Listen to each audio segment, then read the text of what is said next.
Four friends, Eli, Marcus, Zoe, and Ryan, set out for a weekend hiking trip deep in the forests of Oregon. No signal. No crowds. Just miles of wilderness.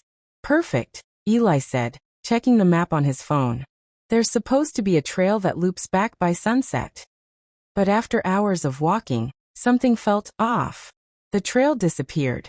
What do you mean it just ends? Zoe asked. It's right here on the map, Eli insisted. But in front of them, only thick forest. No path. No signs. Great, Marcus muttered. We're lost. Ryan laughed nervously. Relax. We'll just head back. But when they turned around, the way they came looked different. Trees they didn't remember. Rocks in the wrong places. Guys, Zoe whispered. Was that tree always split like that? No one answered. The air felt heavier. Quieter. Too quiet. As the sun began to set, they spotted something in the distance. A cabin. Old. Wooden. Hidden between trees. There. Ryan pointed. We can stay there for the night. Eli hesitated. It's not on the map. Neither is this place anymore, Marcus snapped. Let's just go. They approached slowly.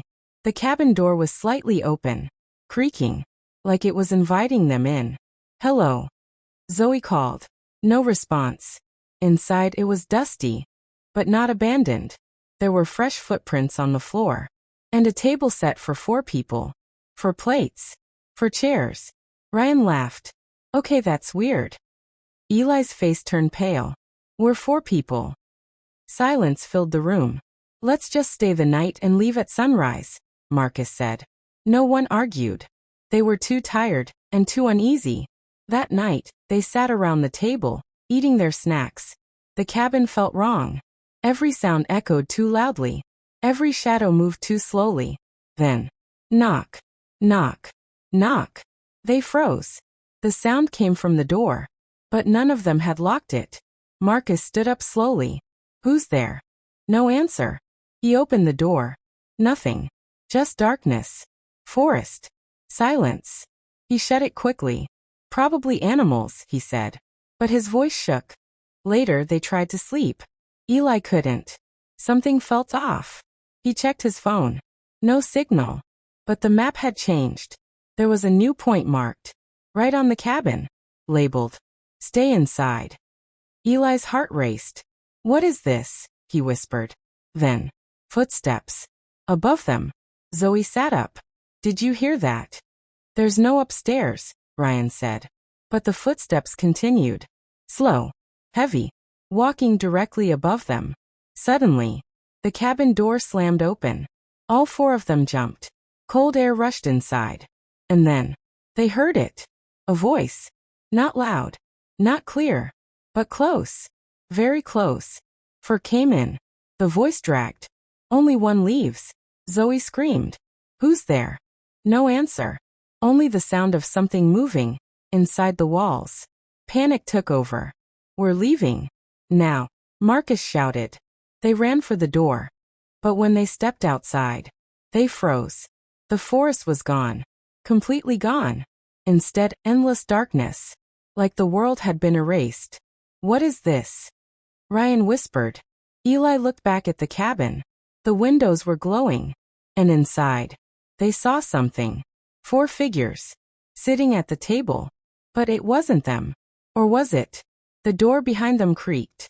Slowly opening. The same voice whispered again. Choose who stays. Marcus shook his head. No. No way. But then, Zoe disappeared. Just gone. Like she was never there. Zoe. Eli shouted. No answer. Ryan backed away. It's taking us one by one. The cabin lights flickered. Now only 3 plates were on the table. 3 chairs. Don't go back inside, Eli said. But Marcus was already moving. I'm not dying out here, he yelled, running into the cabin. The door slammed shut behind him. Silence. Then, a scream. Cut off instantly. Eli and Ryan stood frozen. 2 left. Ryan looked at Eli, terrified. What do we do? Eli's mind raced. Then he realized something. The map, he whispered. He pulled out his phone. The message had changed. One must stay willingly. Eli looked at Ryan. Ryan shook his head. No, don't even think about it. If we don't choose, it will choose for us, Eli said. The cabin door creaked open again. Waiting. Tears filled Ryan's eyes.